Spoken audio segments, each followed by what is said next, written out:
बिहार के मुख्यमंत्री नीतीश कुमार ने आज अपनी महत्वाकांक्षी समृद्धि यात्रा के दूसरे चरण का विधिवत आगाह कर दिया है, जो राज्य के प्रशासनिक और राजनीतिक गलियारों में चर्चा का केंद्र बना हुआ है।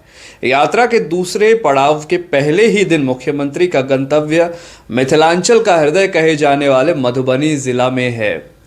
मुख्यमंत्री आवास से जब नीतीश कुमार का काफिला पटना एयरपोर्ट के लिए निकला तो उस समय की तस्वीरों ने साफ कर दिया कि सरकार के विकास के एजेंडे को लेकर सरकार कितनी गंभीर है। मुख्यमंत्री इस यात्रा के माध्यम से सीधे तौर पर जनता के बीच पहुंचकर विकास कार्यों की समीक्षा कर रहे हैं और ये संदेश भी दे रहे हैं कि फाइलों में दिखने वाला विकास अब जमीन पर भी उतरना बेहद जरूरी है। मधुबनी को मिलने वाली सौगातों की बात करें तो मुख्यमंत्री आज लगभग 400 करोड़ रुपए की विकास परियोजनाओं का पिटारा खोलने जा रहे हैं मधुबनी के लिए।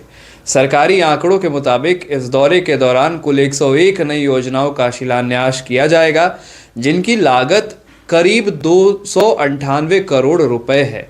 इसके साथ ही जिले के लोगों को समर्पित करते हुए 294 ऐसी योजनाओं का भी उद्घाटन किया जाएगा जो पूरी हो चुकी हैं, जिन पर लगभग 93 करोड़ रुपए खर्च किए गए।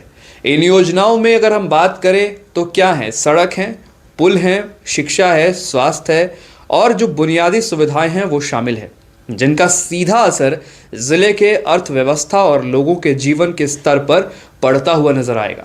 अब देखिए, जो बेहद महत्वपूर्ण पहलू है उस पर बात करते हैं, क्योंकि नीतीश कुमार की समृद्धि यात्रा का एक जो बहुत ज़रूरी जो बात है वो ये है कि मंत्रियों और अधिकारियों के जो कामकाज की कड़ाई है उसकी भी समीक्षा करेंगे सीएम नीतीश। मुख्यमंत्री अपनी इस कार्यशैली के लिए जाने जाते हैं कि यदि उन्हें किसी योजना में खामी या अधिकारियों की लापरवाही दिखती है तो वे सार्वजनिक मंचों से ही उनकी क्लास लगाने लगते, उससे पीछे नहीं हटते।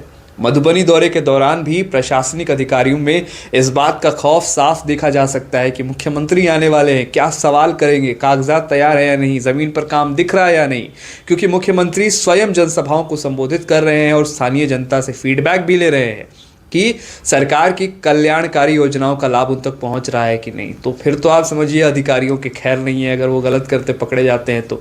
यदि किसी स्तर पर भ्रष्टाचार या अगर पाया जाता है, शिथिलता पाई जाती है तो मौके पर ही कड़े फैसले नीतीश कुमार लेने से पीछे नहीं हटते हैं।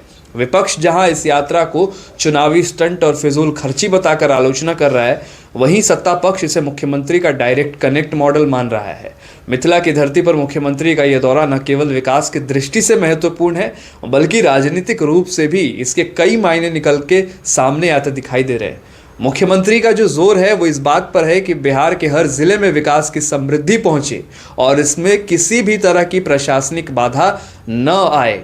मधुबनी में आज होने वाला ये कार्यक्रम राज्य के विकास की दिशा में एक बड़ा मील का पत्थर साबित हो सकता है, जहां मुख्यमंत्री खुद हर एक ईंट और पत्थर का हिसाब लेने पहुंच रहे हैं। तो इस सब को लेकर के अधिकारियों के बीच हलचल मच गई है कि आखिर कैसे सवाल नीतीश कुमार हमसे पूछेंगे और कितनी सारी चीज़ों का जो हिसाब है आज मधुबनी में लिया जाएगा। इस खबर को लेकर आपकी राय हमारे लिए महत्वपूर्ण है, आप कॉमेंट करके हमें ज़रूर बताइएगा। विचार लाइव देख रहे थे आप, मेरा नाम है विकास सिंह, धन्यवाद।